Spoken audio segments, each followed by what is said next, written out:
Yo, what is happening? What is happening? Happy Monday to you. I hope you're all doing great.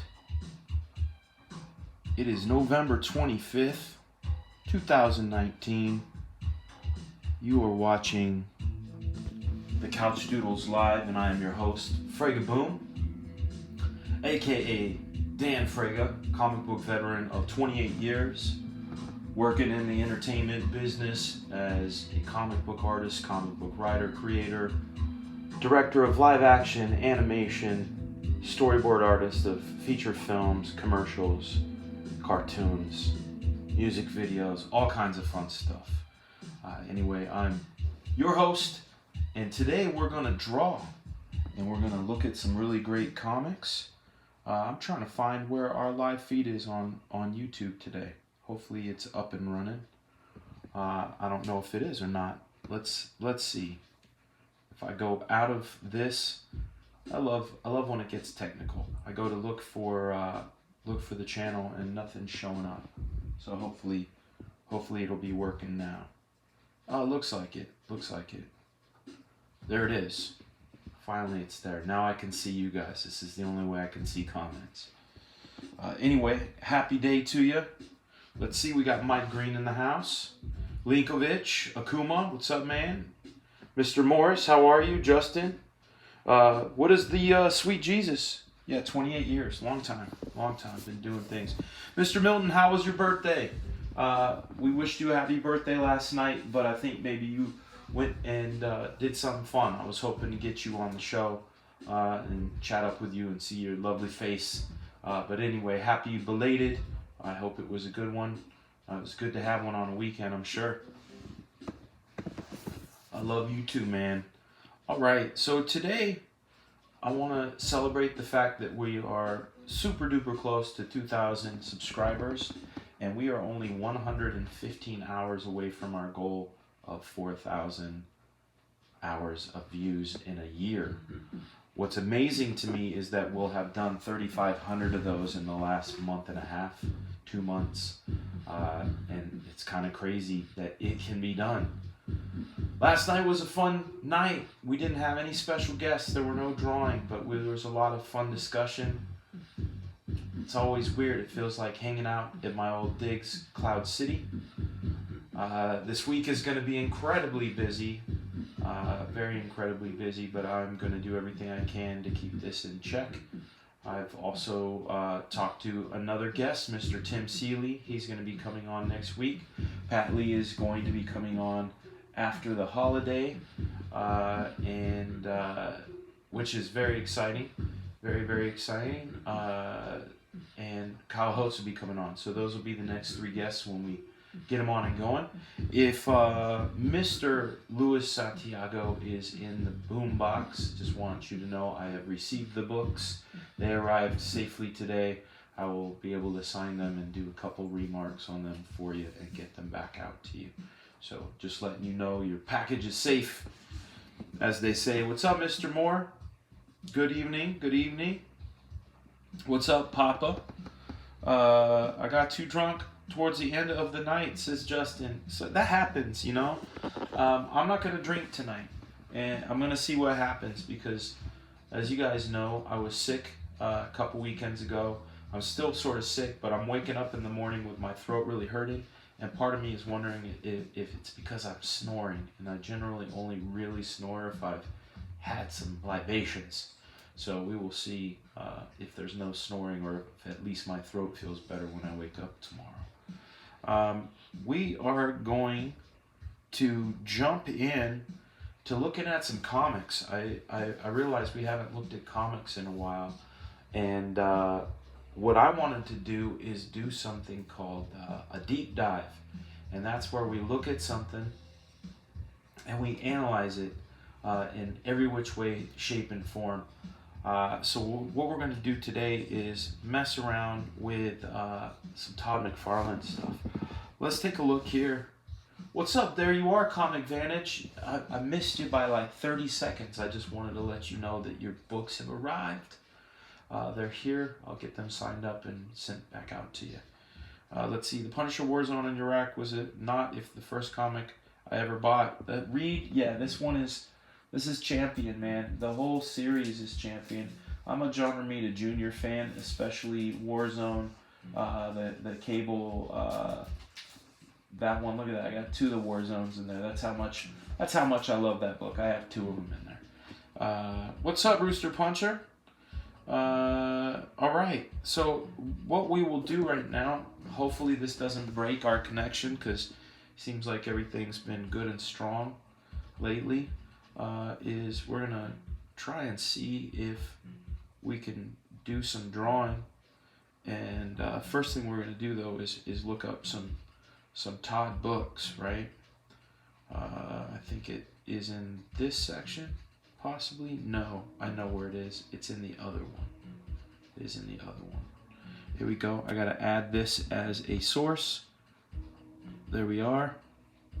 It hopped right in quite quick, which is great. Okay, so here we are. We're looking in my long box section of Comic Zeal. What a fantastic piece of software it is. Except the fact that it crashes once you put more than 5 gigabytes of comics in there. And I know you go, 5 gigs? It's really not a lot, especially when you consider I have almost a terabyte. What's up, Armando? How are you, man? Mr. Mendoza?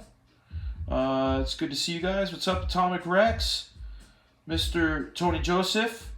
You made it when it hasn't been 80 minutes in. Fantastic. Fantastic. So here we go. We're gonna jump right into grabbing some McFarlane, which would be in my Spider-Man section. I have some in my Hulk section too, as you can see. Some classic Hulk issues. But what I really want to look at is some Spidey, and specifically issues that had a lot of impact on me. I started collecting Spider-Man long before Todd, but Todd really thrilled me to the max, and each issue brought something new and fun. But I remember different times brought different sort of excitements, and one of them was this particular one right here. Let's see if I can get it the right size. Yeah. So we go here and we look at that, and it's pretty darn cool, right? But I think it was the previous issue, in fact, this Mysterio issue, that we saw a preview of it. I remember this issue being fun because of this guy here. I thought seeing this building turn into a guy, I thought was really awesome, and the way, you know, he broke apart into bricks, I thought was really cool. But I'm trying to find, there was a shot of Green Goblin in here, if I remember correctly, near the end, where I was like, yo, Green Goblin is back. Oh, that was part of it right there, but that's not it. I'm wrong. But here, let's jump into this. So I really like that. I remember really finding impact in this, and we're going to take a look at exactly why. What's up, Darwin? Oh, shoot, Darwin Lightwing. Man, you're bringing up a classic. That's a classic, man. Darwin Lightwing. I love her. I miss her. I haven't drawn her in a very long time. What up, Zaid Comics? What's up, Jason? How are you, man? How many issues of He-Man will you be drawing? Well, I'm supposed to be scheduled for 6. I'm working on issue 3 right now, Mr. Legend. All right, so check this out. I'm gonna go and break down with drawing this side by side. Usually it's supposed to pop right up, but it's not. Gotta be funny. Gotta be funny, Mr. iPad. Usually I can just touch this and drag it out. There we go. That's what I needed to do. So we'll create a new document that's screen size, and we're gonna analyze why this works. So when I look at this figure, we can use the big chunk on this. We can use Big Chunk. That's the name of my brush. Yo, I didn't get a notification. Yo, that's so weird. I don't know why notifications aren't going off, man. It's really weird.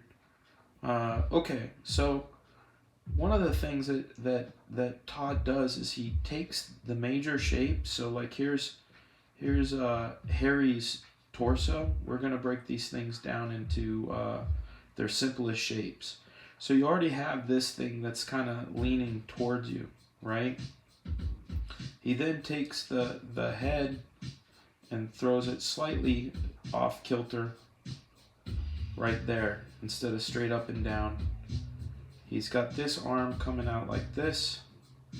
Then he's creating this whole other plane by putting that fist out like that. Drops that shoulder, puts this back, but then he moves it forward. So he's pushing this back, moving it forward, and then giving you a bunch of stuff with the hands and whatnot. So down here, he turns the torso. Again, this thing is coming towards you. This one's coming down. This is a genius of McFarlane here, is he pushes that other leg away like this. Okay? So what we're going to do is we're going to do another layer underneath this where I show you what I'm talking about as far as what I call depth cues. Okay? Let's grab Beast Pencil and I'll show you what I mean. So this thing, oops, I wanted red. So we have this thing, the torso is going this way. This is heading out this way. Put this in perspective. This is heading this way. This is heading down, but still towards you. This leg though is going away from us, and this is also going away from us. So it gives this illusion of something coming towards us and then something going away from us. And the way he reinforces those depth cues is he uses heavy shadow, and we're going to put that there. So by putting the heavy shadow here, under here, this part of the arm, and putting this arm here, he instantly pops all the shapes that he's wanting to pop out forward. You see what I'm saying?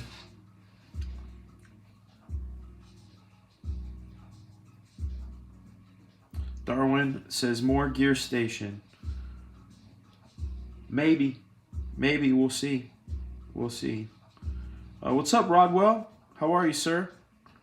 Comics Legend, I know you're going to enjoy He-Man for sure. That is what I can guarantee you. Each issue, trying to make better than the last. That's the main thing here. Okay, so this, I'm going to merge this down, and we're going to just take this and put him up here as one that we messed around with, and we'll create a new one. So this was another gesture that I really liked, and Todd is again whoa, that was wacky right there. I grabbed the wrong brush or something funky happened. That was wild. So one of the things that is really great about Todd's work is there's always this illusion of depth, that something is existing in space, and we can see if I take this panel and break it down, we can see that the vanishing point is here, and that he has everything going to that vanishing point. And then he's putting Harry right here. But what's great about having Harry be above and below is he's able to do sort of the, if you took the torso, you'd be seeing the underside of it. And then as he brings it here, the bell is still at the underside. This is again going towards camera, but then this one is going away from camera. He does the tilt with the head. Again, puts a hand coming out towards the reader, giving the illusion of depth. And this hand is back here holding the mask. So we get and we get these cool elements. That's the other excuse me. The other thing that Todd does really well, especially back in the old days, is he added little things like this attic opening down here, and laying this sort of lid thing here. Anybody that has had an attic or been in an attic knows that you got to kind of go up and pop that top out, giving this a really the power glider a sense of scale as well. He was wise in putting this box in the foreground shape to add some more depth. And that's the other thing that he does, is he puts things on top of things, which is where overlap comes in. All right, let's scale this one down.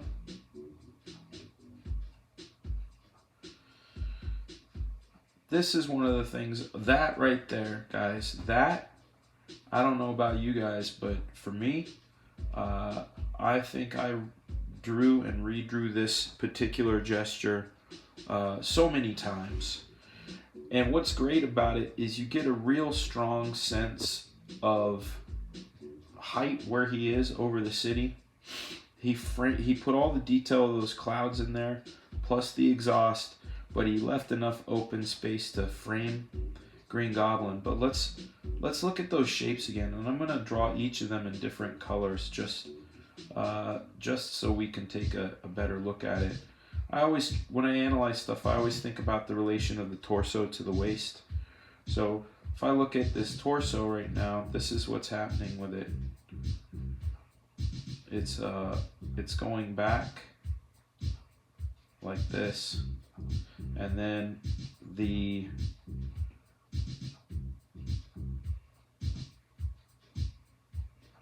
pelvis is doing this sort of thing like that, but it's still going down and away. Then if you take a look at this leg right here, it's coming towards us, but then down and away from us, and then towards us again.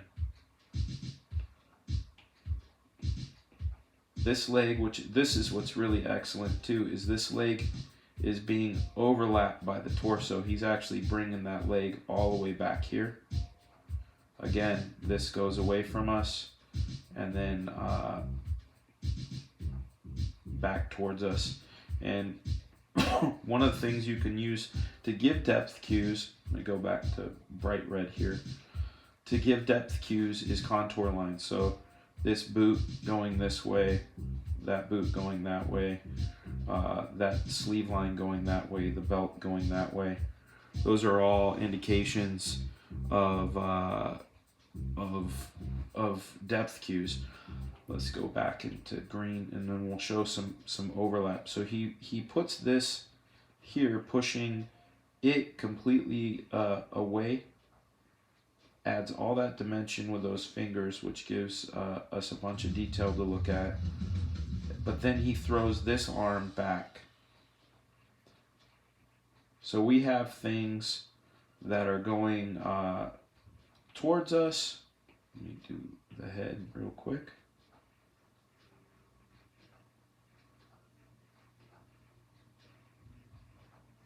There we go. Let me find a color I didn't use, which is going to be very difficult because this looks like Taste the Rainbow. We'll use this super bright blue, and we'll bring this down. But this is going away. This is also going away. This is going towards. This is going towards. This is going away. This is going away. This is going towards. Away. Towards. This is pointing down. This is pointing out. So you're having all of this energy and dynamics in one shot. You see the direction. Now, in regard to Akuma. Hey, John, how are you, man? Mr. Hammersticks. Akuma, in regard to the wonky smoke, what I really enjoy about the wonky smoke is that it's storytelling. He's not moving into the frame right to left. No, no, no. We see, and I want to use a nice bright color. We see that he came all the way from back here, went up, down, around, and then down. That was his direction. And then when you think about the space of this, let me scale this down so we can see the space that this is in.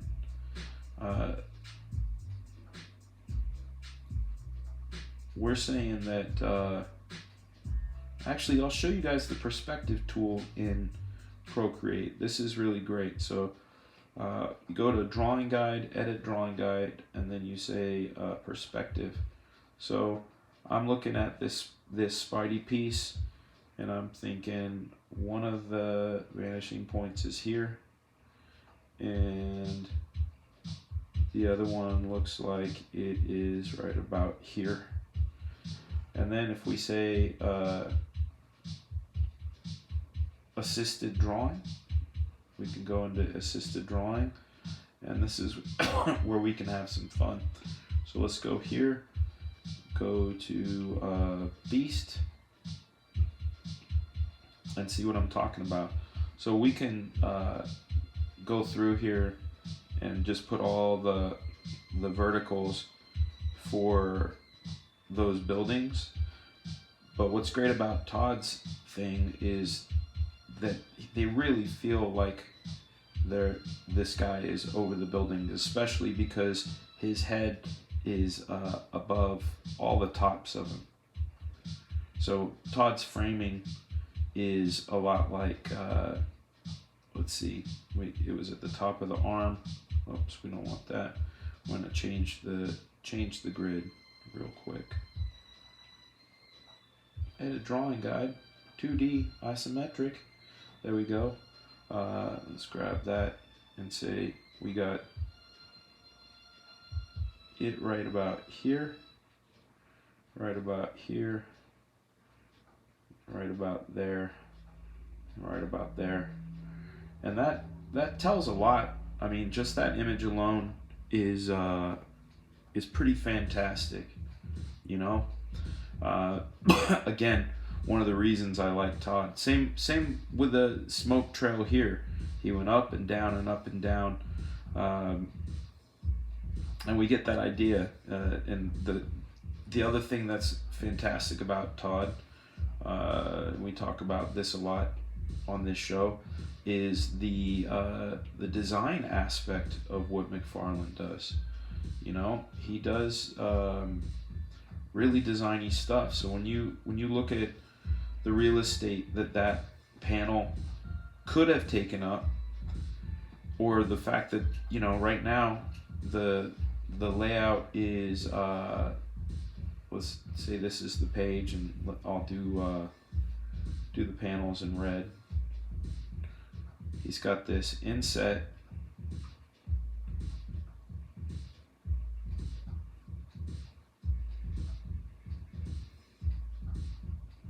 That strong shape there, and then this. Now, he could have had that second panel be right along with that other one, but the fact that it's moved down creates the idea that something, we kind of feel this woman's emotion. It's got a border around it, so it's different. It's a change in border. We get that it's dropped a little bit. It could have been right next to it. There could have been all that extra negative space in that area above Green Goblin, but he moved it down. And your eye is naturally led to Green Goblin, but because of that smoke doing this, you immediately go here. And because of this overlap right here and that arrow pointing there, it takes us right into into that next panel and out. It's brilliant stuff. And you know, instead of drawing a crazy moon, he just put a simple dot there, which you know, a spot, which is pretty awesome. Let's find another. Do merge down, create another layer. Let's look at another one. So anyhow, this is one of those issues that definitely impacted me. I like simple panels like this first one.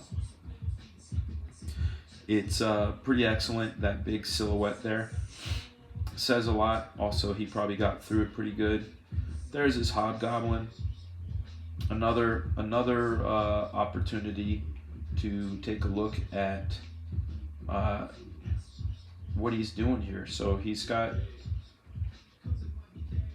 you know, if I was to do this Couchdoodle style, I would have drawn his hand first because it's in the foreground.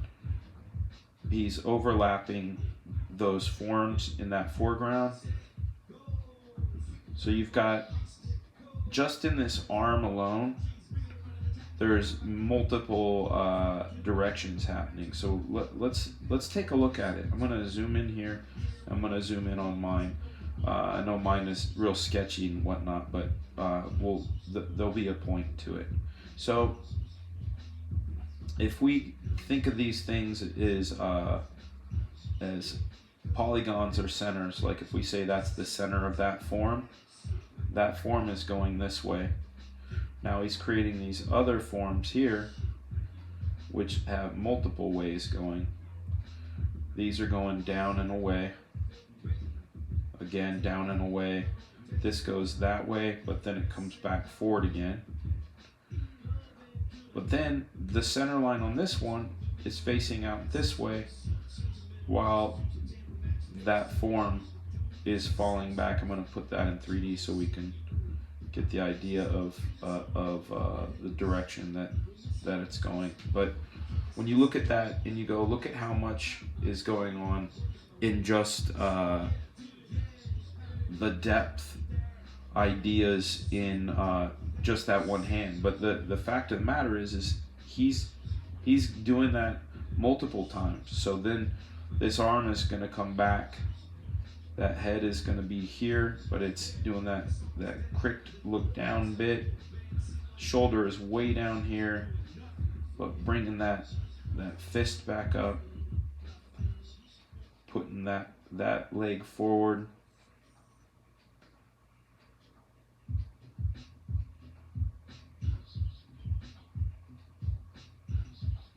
Then that leg is going back. So you get this real. Let me go back in the red. So this thing is going this way, but the center line, if you look at that, this is going this way, this is going back and away towards us.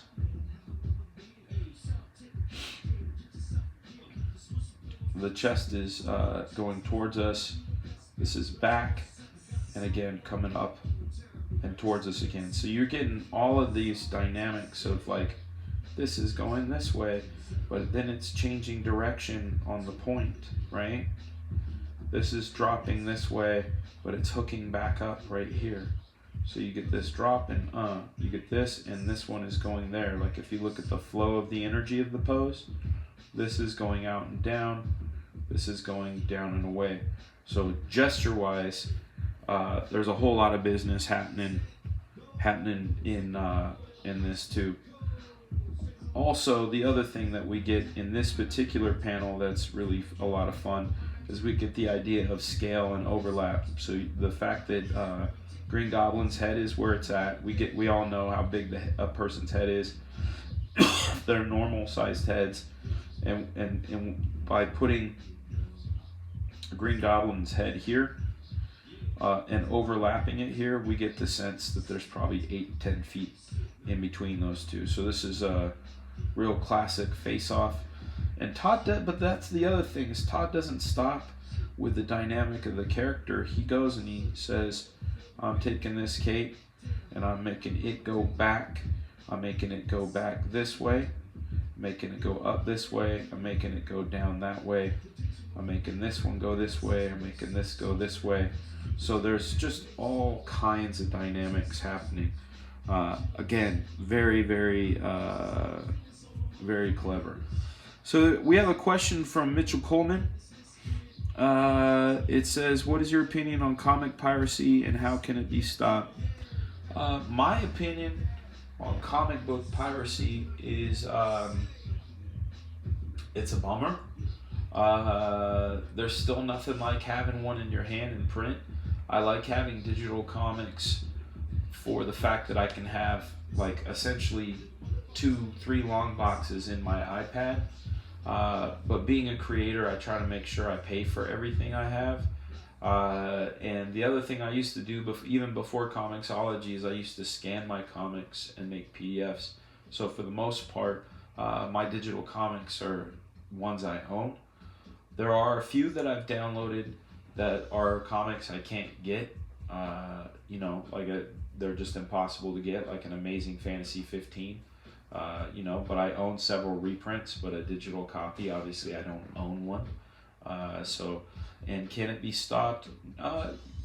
No, not really, because piracy is, especially when it's as easy as it is now for people to get things, that's going to happen. I think true diehards, though, the kind of fan that I like, are the kind of fans that want to hold it in their hands and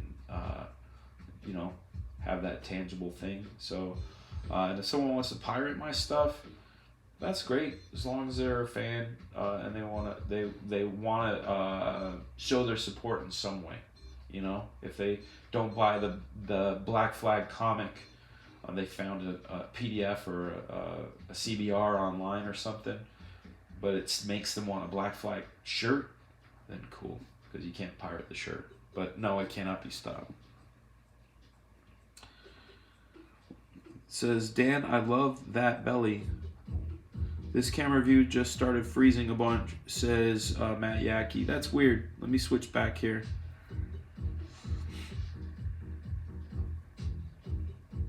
What's up, Mr. Michael? This camera view just started freezing a bunch. Am I lagging? Yeah, I don't know. It might be my connection. I have several pieces going, and it maybe it's taxing, even though it says it can take 9 inputs. Maybe it can't take 9 inputs. But it seems to be working okay when we are doing the drawing stuff, and that's really what I'm excited about right now. So if I was to take some of what I learned here, oh man, I always love that Jameson face. But again, we can look at why that works. And here's my trick. I'm going to show you guys this. I'm going to show you guys this trick that I have for drawing heads, and it goes like this. I call it the toaster can method. So this is what it looks like. I think of the top portion of the head as if it was a toaster in perspective, like this. And I think of this bottom part that goes to the chin as a can. That's weird. I wonder why it's doing that pause buffer thing. That sucks. We should just cut off the hands of people who pirate comics. Nah, man, that's a little draconian. Are you back to using dial-up? You can't spank the cat with digital comics. That's right, Akuma. I don't know what's going on with the feed. It is doing a weird pausing lag thing. Let me do this. I'm gonna stop the stream. No, it's playing now. That's crazy. Okay. Hopefully we can get this up and going. So, I see this as like I said, a toaster in a can.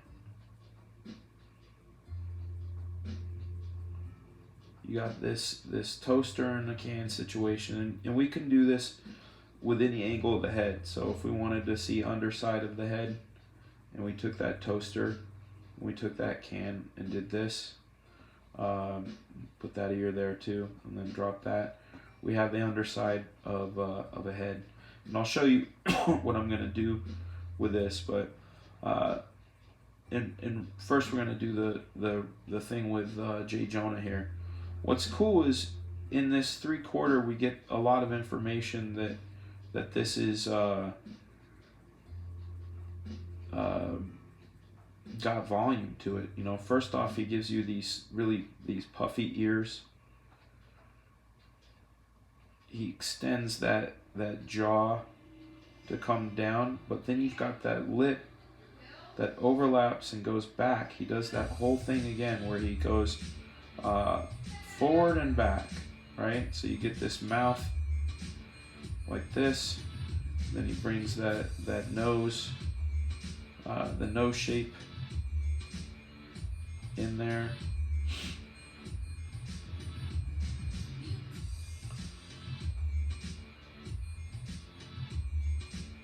The eyebrows, again, some more overlap going on here.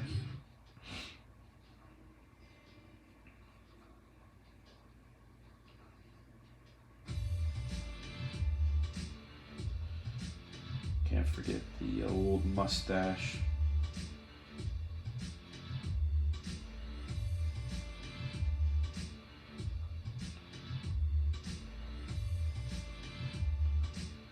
This isn't going to be exactly like Todd, but excuse me. Excuse me, my goodness. So you get this idea of a lot of shape here. We can do the same thing with this upshot, right? I put the ears here, the jaw goes here, the eye goes here, that nose would go here. We would see the underside of that mouth, that lip.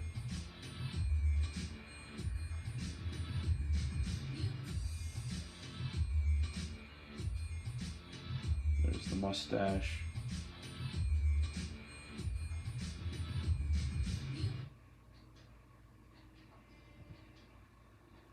That flat top come around like that. But essentially that's the toaster trick to get the undersides and the form of a head, if you think of it as a toaster and such.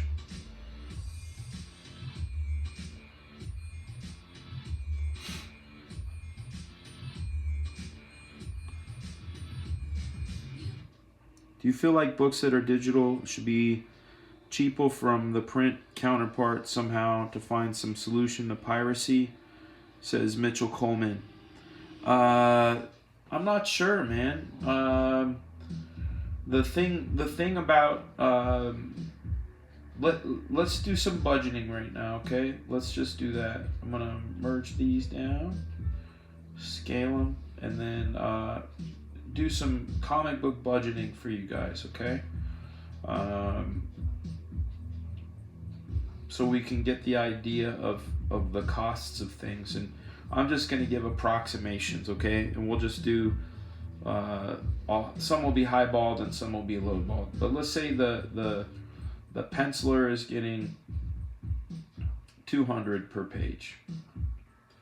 Let's say the colorist is getting $100 per page, and the inker is getting $150 per page, and the letterer is getting $20 per page, okay? And the writer is getting, let's say he's getting $100 a page as well. Let's just say that, right? So we're looking at 70, $570 per page, okay? Times 20, okay, so we're looking at 10,000 I think it'd be 10,140.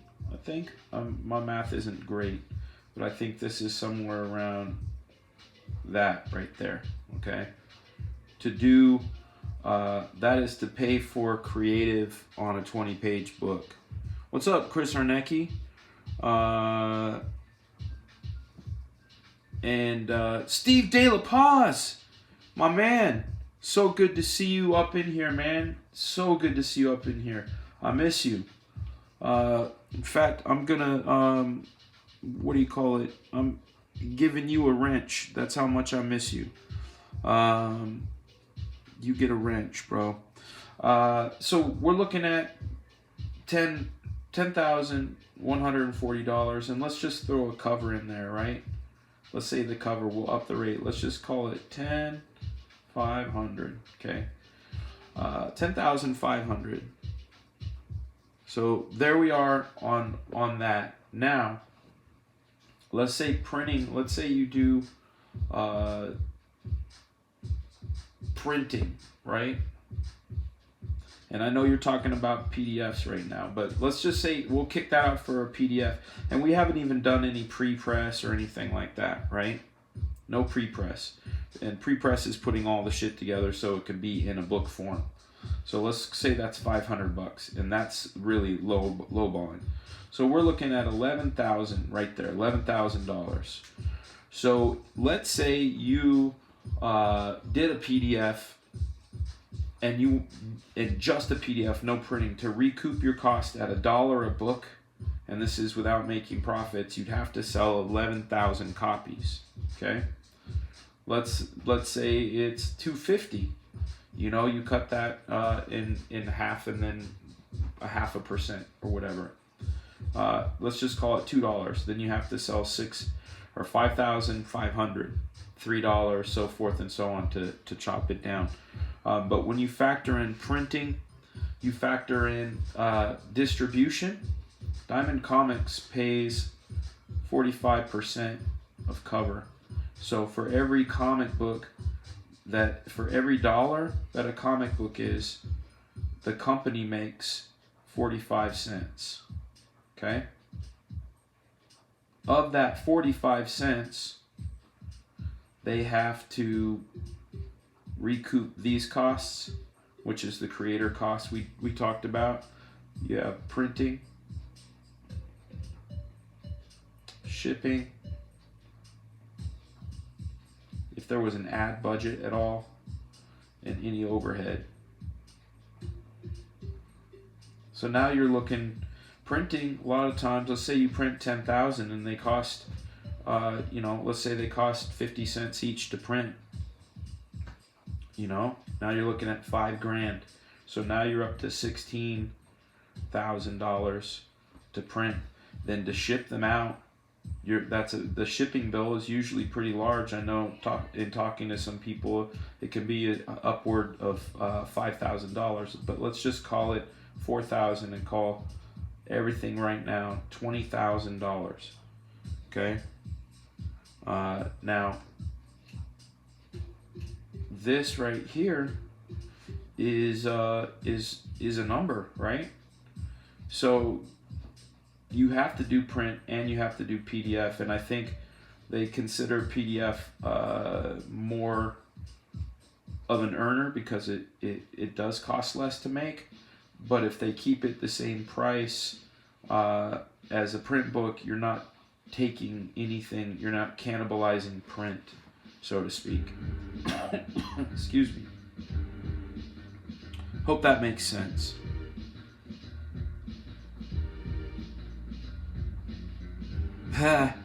Atomic Rex. I found out yesterday one of the comics I wrote for an indie publisher was pirated. 3,500 views. I felt bad and proud at the same time. Man, I'm glad you've been catching up on them streams, dude. Ethan spent like $150,000 or something on shipping, says Super Duper. I'm not sure he paid that much, but he may have. I don't know if it was that high. Not sure if that's how high it is. I know it was in the tens of thousands. Look at this. Going back to the depth cue thing with Jay Jonah. Here we go. This is like Todd's favorite position for torsos in action. You know, so get used to drawing brick rectangles if you want you know, to get that dynamic thing. So if you do this with your torsos and you use this as a hinge point for your collarbones and put your shoulders like that, connect the chest, put a head there, you know, drop that one back, make it come forward, bend the wrist, put the hand out like this, put that wrist going back.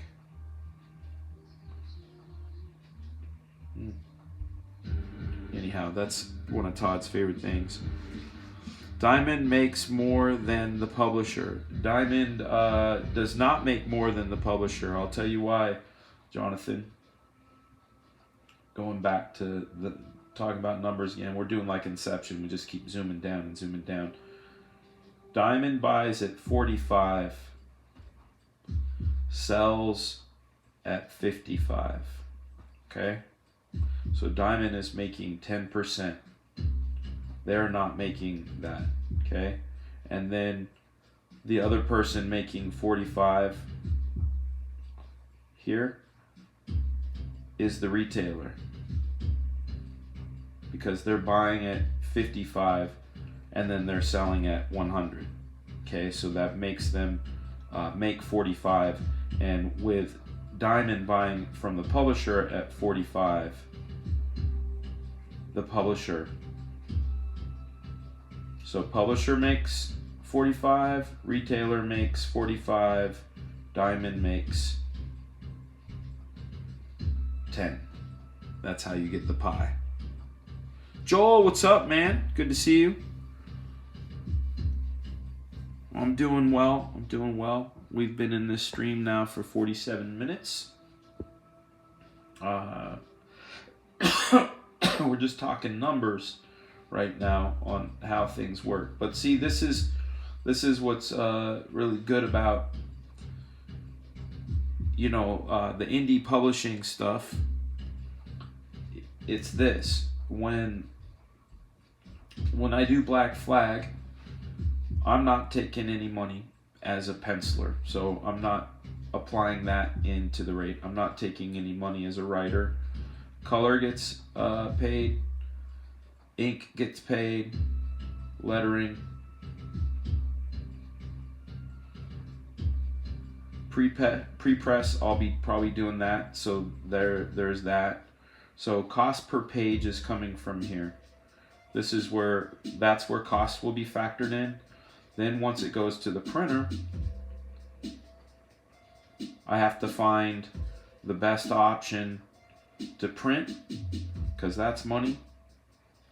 And then from the printer, shipping to me or wherever, that's money. Then I'll probably end up using somebody to do fulfillment, because I'm not the kind of guy that wants to sit for weeks on end packing envelopes. That costs money. Okay?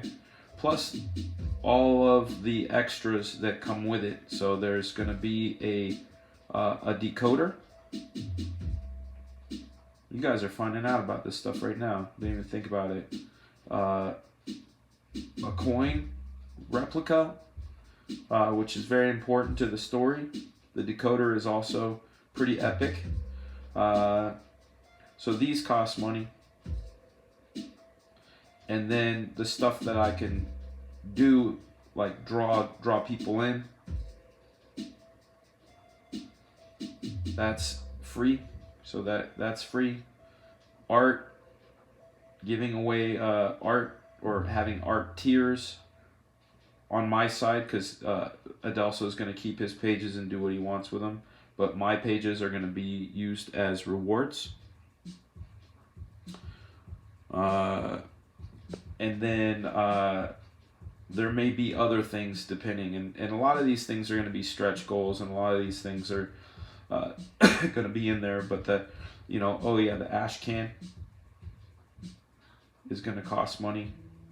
But see, here's the wonderful thing, is that of whatever the goal is, it'll be pulled 100% from the funding instead of 45%.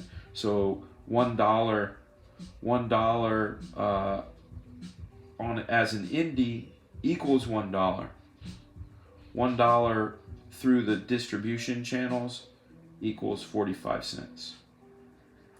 Now you go, well, distribution channel will get you in stores. Yeah, but stores aren't, they're ordering based on predictions and almost like the stock market. Hey, I hope this will sell this much, especially when it's new. They don't have any data to support it, etc. Comic Book Bob, yes I am. Yes I am. All right, John, have a good one, man. Liked and shared, by the way. I appreciate that very much. So that's again why for me the choice of crowdfunding is seems better than going through Image. Let's go again with this character here, going through that Todd McFarlane deep dive. Again, we're faced with that torso that's doing this. We got a little bit of a twist now. We can see that this is going this way. That leg is going that way, and then back, where this is coming towards us, and back. What's kind of cool is like all of this energy is going this way, but all of this energy is going this way. Arm back like a cat ready to strike. Arm forward and back like a cat ready to strike. And then throwing that bag moving like that gives a real sense that, again, this is one of the things I like about Todd. He has the direction of the character coming in and around like this, but he's come to a stop, and that stop made that thing fall forward and made the hat come forward. So you really get a sense of motion out of a static drawing. Again, I love, that's one of the things I like about Todd's stuff. So this was one of my favorites. I remember really digging it. I also thought that Michelini had a really good way of letting you know what was coming up by giving you like little peeks into what could be next, you know? Like, for example, this right here. These guys, they settle out, they're getting along. We see the demons, blah, blah, blah, but then, bum, bum, bum, Dr. Kurt Connors, which is leads us in from there to the lizard. And you know I love this lizard. This lizard's great. Now, we can talk about that same, and I keep shrinking this, like I said, it's going to be like Inception. What's great about Todd's forms, again, if you take this lizard form and say, okay, that back of that is a ball, like think of it like you're sculpting, that's a ball, then this is almost like a duck bill that comes down like this, down and around like Ninja Turtle style. Put the jaw there. He has this come back, almost like a half a donut here and half a donut here. But what's great, what he does to really show you the forms is that he, with his rendering, you could see like on this eyebrow here, what he does is he's doing these contours, and I'm doing it sloppy for demonstration's sake. But he does that to kind of give you the understanding of what's happening with those forms, as if they were polygonal or wireframed. You see that this goes like this. This comes forward like this. This rendering supports the flattening out. And then this back here, same thing. If it was wireframe, that stuff recedes. The reason it's darker back there is if this is the top of something, right, and they're evenly spaced, and as you push it away, almost like the railroad tracks, the ones in the distance look closer together, and then if you really flatten it out, those ones way back there will be like that. And that's what he's doing with that black, the shade back there is he's saying that this is not only going this way, but as it's going back and over, and he does that with that darker shade. And that's why you see some thicker lines on some things, is because there's more happening depth-wise. You know, again, railroad tracks go like this when you're looking above them, but then as they recede, they're closer together like that. So that's essentially what's happening with that. Take it easy, Comic Vantage. Be well. Your books will be in the mail soon. We go squishing that out.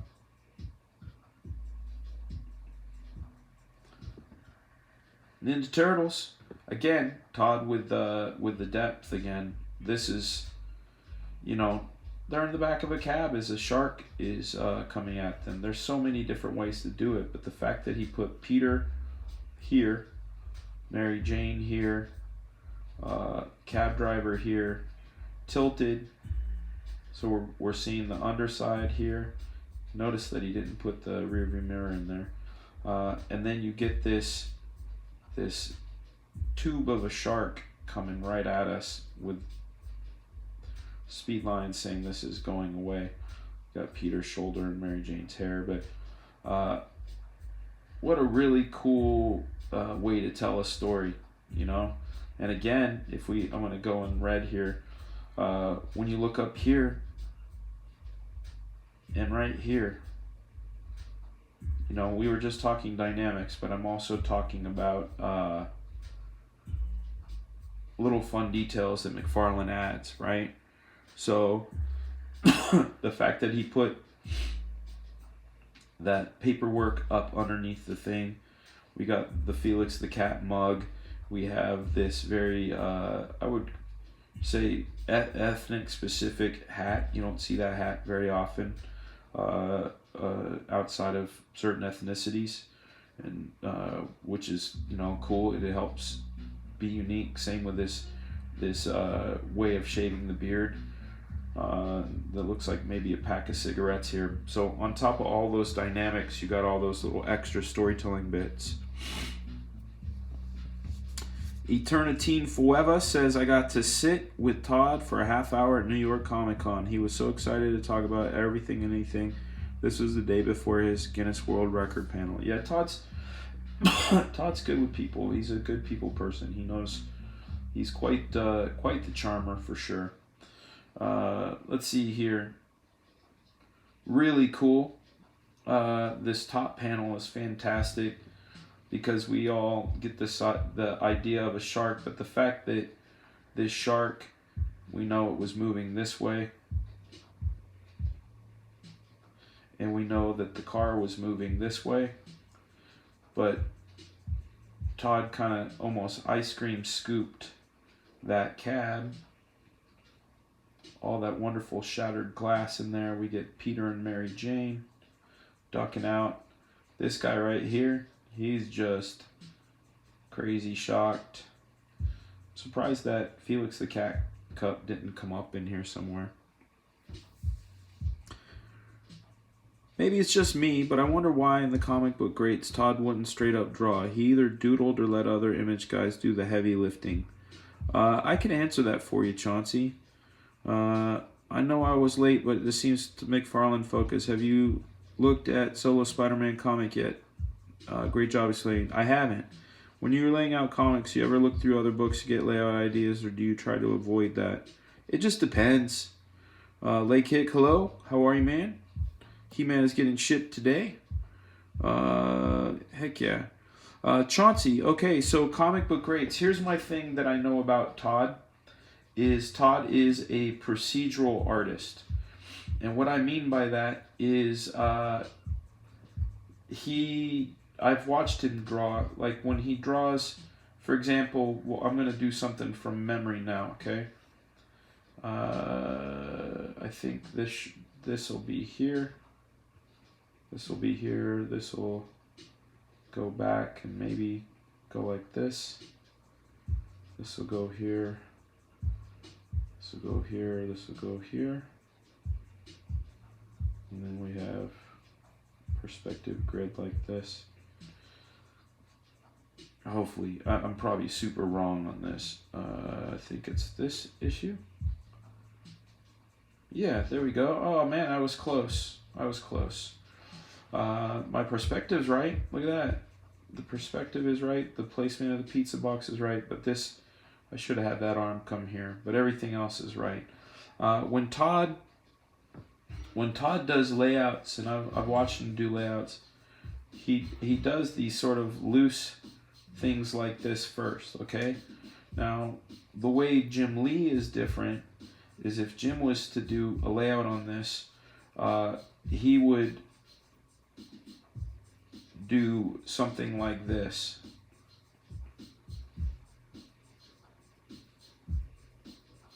Which he's more comfortable with jumping in and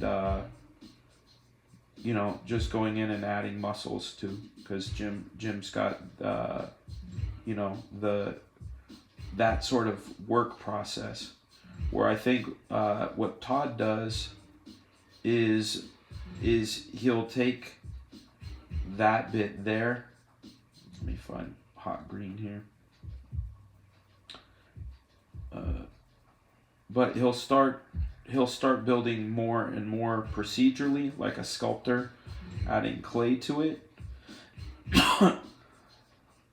But I believe that he does a lot of that with non-photo blue pencil, and I've seen his non-photo blue pencil stuff. It doesn't get much tighter than this. And then from this, he will go directly to ink. Whereas Jim's, I guess the short answer is that Jim has less steps and gets to the quicker than Todd does. So Todd's stuff maybe isn't suited for camera stuff. Todd's art style is very unique, almost cartoony, but he has realistic quality as well. He has realistic hang of depth for sure. He does drawing on his YouTube channel. I'll have to take a look. I've seen him do like, you know, here's Spawn. Here's Todd. Here's the Spider-Man, and put this here, and I go like this, and I do this, and then you know, I follow this here. There's 5 of these that go here. There's the here, and then I give him a thumbs up. Alright. It's my favorite. Alright. Hero is Spawn. And then he signs it like this.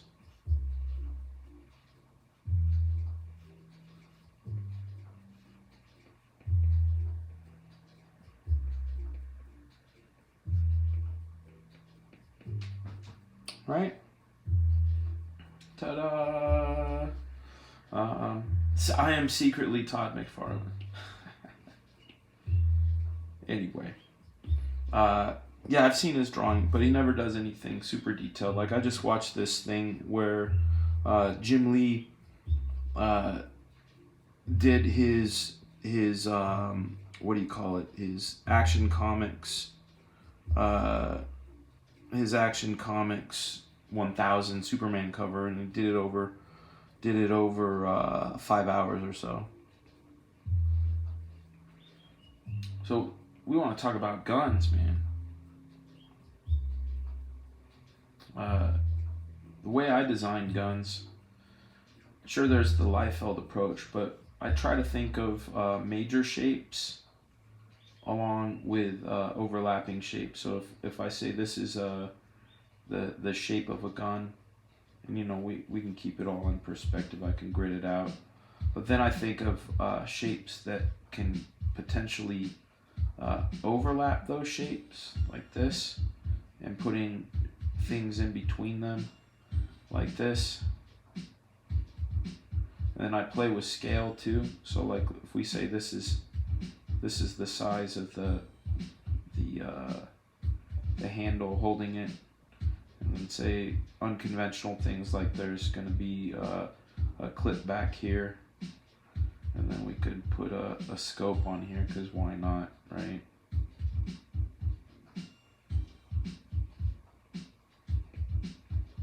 So that's how I would do like a basic gun shape, and then from that, let's see, I would just jump in and do that. Here, I want to show you guys again my signature skills. Let me see if I can do my McFarlane again. So let's see, this is, gotta make it a little smaller, hold on.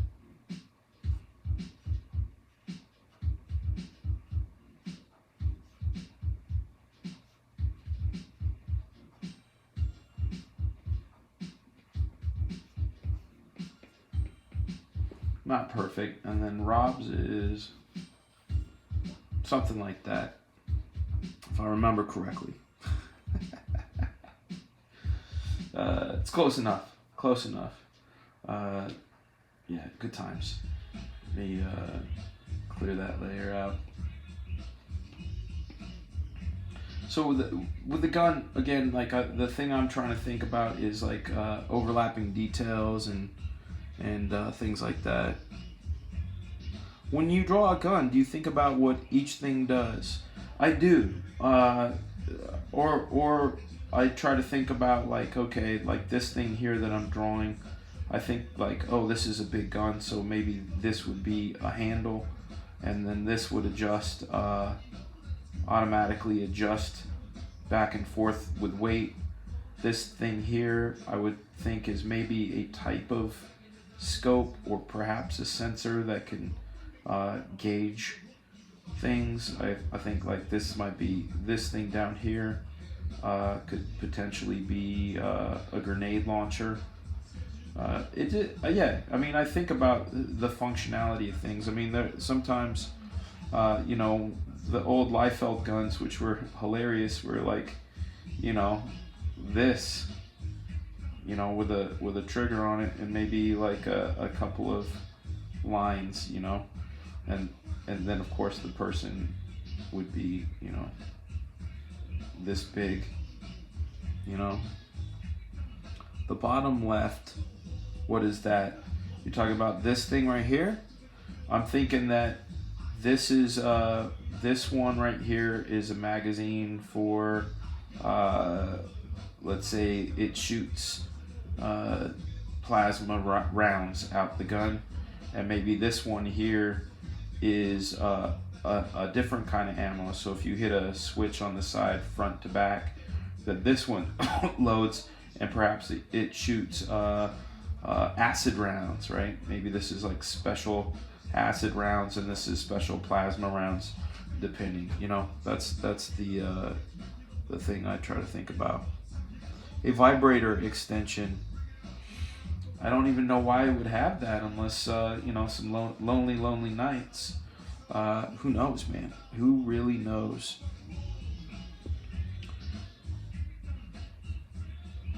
Yes, Jim streams that stuff over on Twitch. Yeah, Twitch is especially what Jim is doing on Twitch is a lot of fun. By the way, this is one of my favorite issues of Spider-Man. This whole series, starting roughly around this Hydro Man issue, there was a particular, like, that floored me. This particular Eddie Brock scene floored me. Again, we're dealing with oops, let me reset that. I'm going to merge that down and just keep it there. Merge down. Mergey, mergey, mergey. We're dealing with that shape with Eddie Brock. We're still dealing with that shape here of this guy falling back. So this right here is a classic. This thing right here is the classic McFarlane shape. You'll notice it being used a lot. It's just that torso leaning forward to give the illusion of depth. It's always sort of forward and 3/4.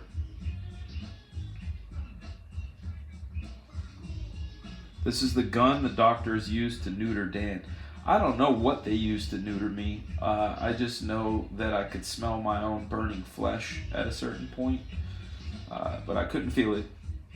I could not feel it because I was numbnutsed, if that's a verb. But this is the one. There was something about that Hydro Man, the proportions of him. I just thought that this particular gesture was great, and I think I did narrow it down. It's the twist of this wrist right here. I thought that was really cool, seeing that go that way and then out again that way. I thought that twist was really where it was at. You know, I wish this is one of the pages I wish I owned, because there's so much really good stuff going on. Like, you know, if that top panel wasn't enough, this is great here. Again, we're dealing with that torso, but it's being leaned a lot further forward, and we get a leg going way back. We get this arm going way back. We get this arm going way back. We have that head going way forward. Everything is moving this way, and everything that is being dragged behind is going that way. You get a real sense of depth. Chauncey asked, do you have a preference between drawing a team book or a solo book? You seem to have been mostly been a team guy. That's a really good question, man. So I like drawing team stuff because I like to keep a variety of things going when I'm drawing. I don't like to be stuck on the same thing. That said, a solo book is easier because the staging is a little different. So a really good book, and this is where Art Adams learned a lot of his team staging. But like, you know, when you have, let's say you have a panel with a solo character, and you know he's facing off with against the bad guy, and you can let's say we use the same sort of shape. You can do this sort of like holding up his fist that goes out, boom, you know, hey you know, dun dun dun dun, like this, right? Hey you. But then with a team book, you know, you've got to go, let's say there's 5 people on the team, right? So you're going to have like this person doing this person doing the hey you, maybe a close-up here of this person here, someone back here doing something, and maybe somebody up here doing something. You know, you do high ground, low ground. But you have to, compositionally, you have to think about 5 different people. So the staging is a little tougher, especially when the scene goes long. You end up having to really tie down your staging. You know, like if, for example, I have this issue of He-Man where there's a bunch of characters in a room, and I know character 1 talks first, character 2 talks second, character 3 talks third, etc. Then an action happens. Then character 2 talks first in the next scene, even though we're not next scene, in the next panel. Then character 3 does, then character 1 does. So you have to have a staging. Let's say the first time you see these people, let's say there's a table here, and here's person 1, 2, 3, and 4. So the first time you shoot them in this camera angle. Let's call this camera angle 1. Let's say here's the table here. Here's person 1, here's person 2, here's person 3, here's person 4. Okay, but then I said, what did I say? It was 2, 3, 4, and 1. To stage that, you have to make it so if that's the word balloon order. To stage that, you have to move your camera right here. So there's person 2, there's person 3, there's person 4, and we're kind of on the back of person 1 right here. Okay, so then this person number 2 talks, this person talks, this person talks, this person talks. The problem with that though is geographically we were saying this is person 1 and now this is person 2. In film, we would do some sort of camera move to move that person that way. In comics, we kind of have to do it like that, or there's other ways of doing that to keep that person. So example, if we do a low angle here of this same thing, sort of lowish looking this way, so we still keep person 1 here, person 2, 3, 4. So this guy talks, this guy talks, this guy talks. So word balloon, word balloon, word balloon, then word balloon. That's how you would get that order. So you have to think of your staging based around like who talks and when they talk. So that's one of the really hard parts about doing team books is that many people talking and where to put them and stuff. I need to figure out how to do a crime comic with the energy of the late 80s, early 90s superhero book.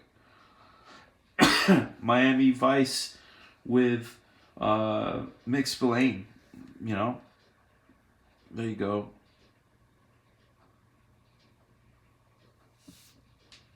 All right. So, again, this was one of my favorites. This is one of the shots that always bothered me, this one here, because we got Spider-Man here. We've got these vanishing points here.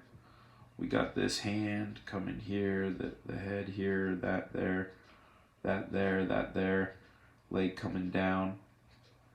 But then all of a sudden there's all these tiny people down here. The whole problem happens in this area right here, in between here and here.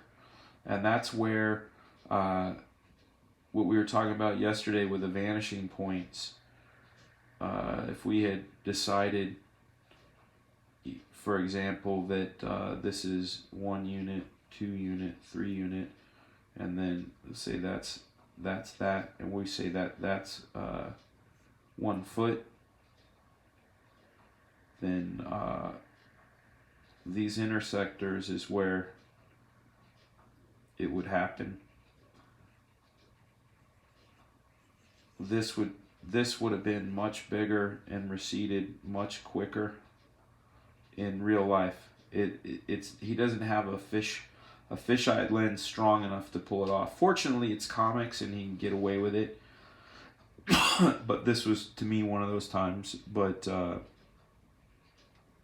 that I wasn't a fan of that one. Always loved that. Oh, guys. One-time offer for Marvel addicts. How to draw comics the Marvel way. And X-Men with the Australian Wolverine from Canada. Stan Lee brings you the ultimate in Marvel collectibles, 2 exclusive videos, and a 25th anniversary poster. Man, I wish I would have seen that poster. Yes, send me both videos, plus an autographed anniversary poster, and I'll save $2. $32 plus $3 postage and handling. I know I had that How to Draw Comics the Marvel way for sure. I had that. I watch that shit on YouTube all the time. I always read my book all the time. Good old Nathan and his gambling. This one's a cool one, right? Like, what's a trip about that Spidey is, I wish I could turn it. Right now we have him like this. We have this overlap, this foot coming down, going like this, but the horizon's like this. So he's really doing a really funky pose. Very funky pose, in fact. I always liked the way Todd drew Nathan, too. Aunt May's lover. It just sounds wrong. Sounds so wrong.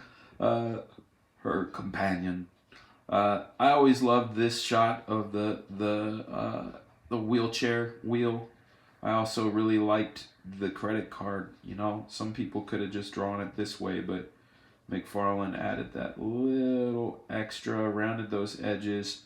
The magnetic strip was there. The signature was there. Again, there's an authenticity to Todd's stuff that really really works. Works for me, especially.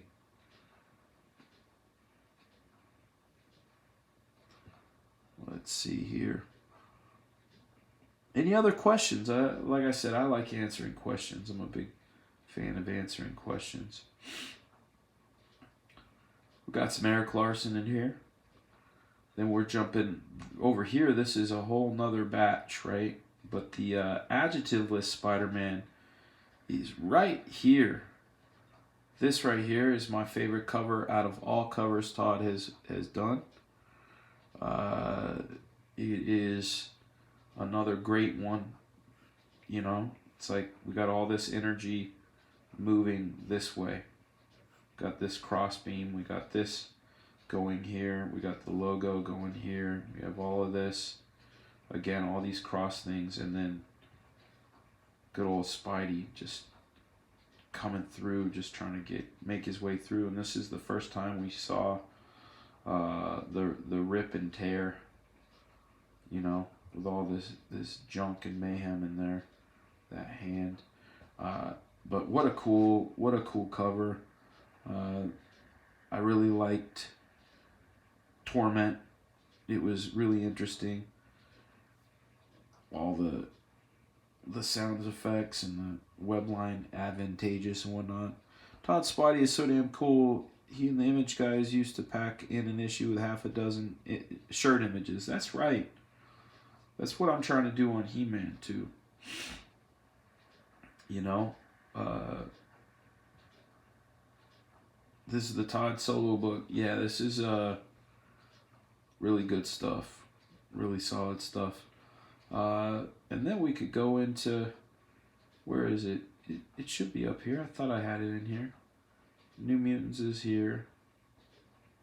X-Men. I thought I had X-Force in here. Maybe oh, it's next to New Mutants. Man, I'm out of my brains. Out of my brains. Rob's another one of those guys where, you know, let's go to 87. Tons of dynamics. You look at page 1 with those characters flying out at you. We get a lot of that, and we get similar to the Todd thing. Hand coming out, another hand going back, legs coming towards you, going back, legs coming towards you, going back, centered head, lowered, furrowed brow. You get a whole gang of people doing that. How do you create energy with less acrobatic characters? Dan, you have a way with character names for your characters. Can you talk about creativity of naming characters in comic titles? Yeah, I can. And as far as dynamics with characters that aren't acrobatic, it's the same sort of thing. So, for example, like with Sniper, one of the things I try to do with him is I try to make his stances really exaggerated. So if he's holding a gun, I try to make that gun super heavy. I try to, jut his head forward. His legs, I'll put one out like this. This one goes, forward. This one goes sort of forward and then back. there's that way. It also with shapes. Contrapposto is something here. Anytime these shapes can oppose each other, right? And also there's the idea of straights against curves. That's another way to create dynamics in characters that are not as acrobatic. Answering Darwin's question, can you talk about creativity of naming characters, comic titles, etc.? Well, I was taught by the best, and that guy's name is Rob Liefeld. And when it comes to coming up with character names, he used to tell me, just keep your ears and eyes open. That there are names everywhere, and like for example, Sniper's name is Dalton Snipes, and I just took Timothy Dalton and Wesley Snipes because I thought they were very cool sounding names. I know Rob got Cougar from the back of a car, the Ford Cougar. I know he got Deadpool from a Clint Eastwood movie. Dirty Harry, the Deadpool. And certain things have a ring to them. Like Rascal is got a connotation to it. Geisha, anything like all of my kids have 3-syllable names. We didn't plan it that way. It's just they end up all having 3-syllable names. A lot of characters that are really cool are multisyllabic, but there's a lot, Cyclops, Iceman's, Cable, Deadpool, but then you get the Domino, Wolverine, 3-syllable. I don't know, it's just the way they roll, but a lot of times, like I said, when I come up with stuff, I look around me, it's like, name a person, hard drive, right? I'm looking at my computer right now, hard drive, and he's not a computer guy. He's their driver, and they just call him Hard Drive because he drives hard. Whatever. Die Hard, obviously, that character came from a movie name. Shaft came from a movie name. So these are things that are tried and true and work. If I called a guy Baskin, Baskin Robbins, just call a guy, his last name is Baskin, call someone else Barbera, right? Hanna-Barbera. Hey, there's Barbera. It sounds cool, it feels familiar, that sort of thing. Yeah. It's about how they have a ring. Now, again, characters that aren't acrobatic, part of comics in general is that they need to be acrobatic, but you can have someone sitting, for example, and still be cool, again, by using that McFarlane thing. So if I have the torso going away, but the hand and arm coming towards us, right? And then the head leaning, and this one going towards us, and maybe I put the hand up like this, and I put this leg coming towards us, and then this leg coming down away from us, right? The person's sitting in a throne, but they look powerful because of the fact that there's all that stuff going on. Same with, like I said, the contrapposto thing. Even if I have, excuse me, someone standing here, and I have this shoulder up like this, and the hip up like this,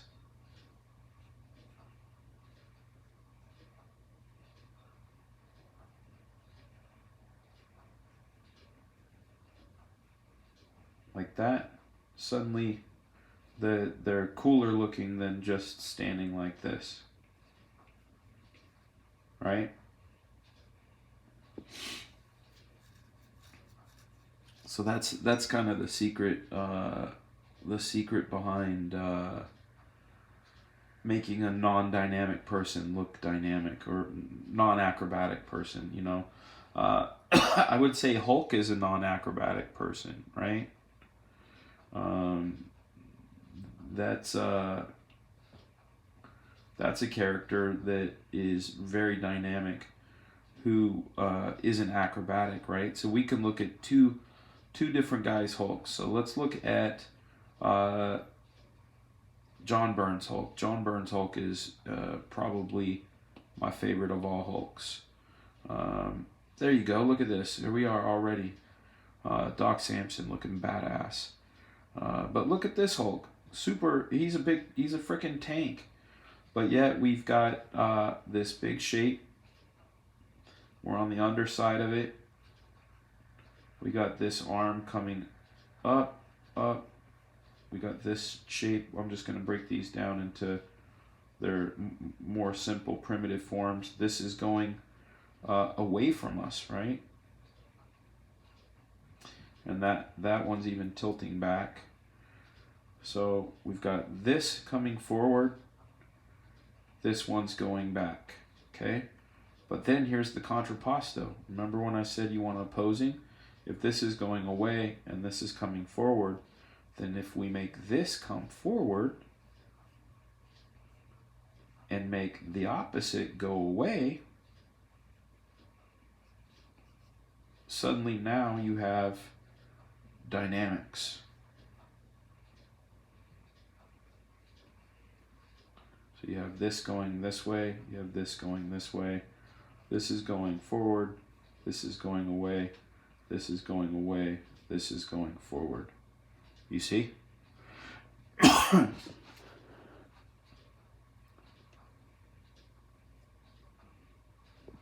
Then if we take a look at Todd's Hulk, and we take something, let's see, what's a good issue? I remember this one being good. No, this one had, I think, was it Jim Owsley? I'm trying to remember who inked this one. It wasn't Todd. Jim Sanders, there you go. Finishes. That would be why. I know what that's like. Here's a famous one. Okay, look at this Hulk. Again, we're doing shrinky shrinks again. You look at this Hulk. You got that classic shape again. This is going away. This is coming towards. This one's going away. This one's coming towards.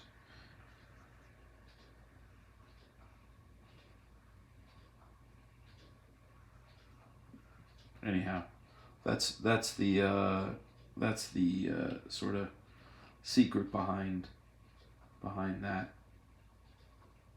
So those are some of the things today that we went through. I'm gonna kick this one off. Remove. Black flag, baby. I'm gonna turn the screen sharing off on this thing, and then we will be back to here. Hello again. I hope you guys enjoyed our somewhat deep dive. We didn't go as deep as I could go into studying why McFarlane is one of my favorites and why he works for me. But that's some of it, and hopefully you can see that translates in other artists, like we saw with John Byrne's Hulk, about how we have this coming forward, this coming forward, this going away, and then that going away. That's that is the fun secret of those kind of dynamics and creating depth. I like Burns and Keown's. Keown does a great Hulk too, that's for sure. Do you guys see Keown's Venom Hulk he posted? No, I haven't. I gotta see it. Anyhow, here we go with this particular angle again. It doesn't like it. Let me switch over to this angle right here. Flipping. Selfie. There we go. Hopefully this will stuttering as soon as you change cameras every time. That's interesting.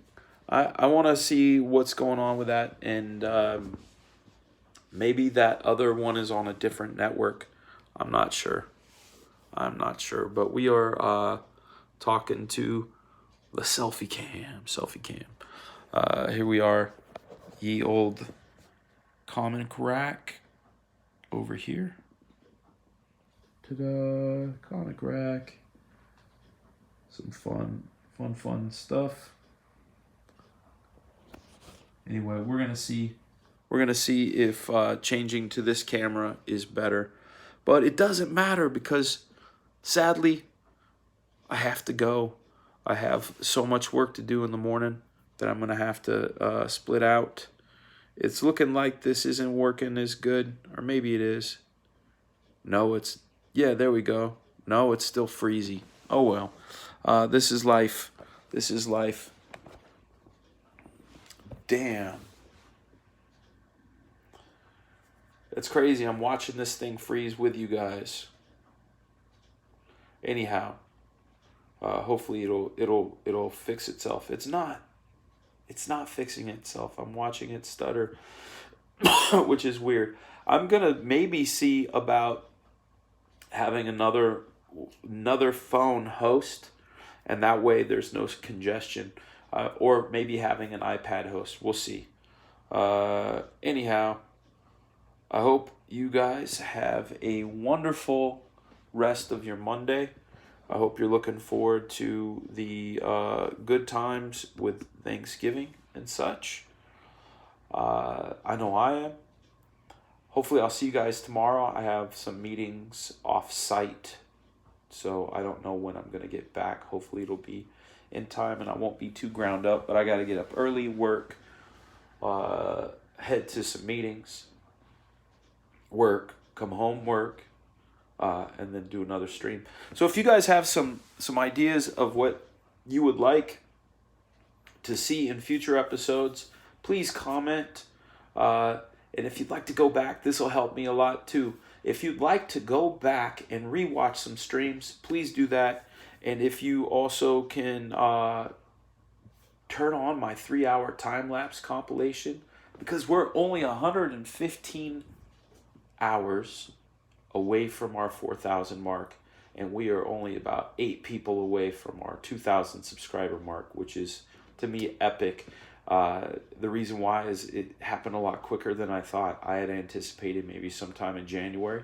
It's happening possibly before December 1st, which would be amazing. I would love that. We get other things going. And again, a reminder, we are going to be doing a new and improved Couchdoodles Live coming January.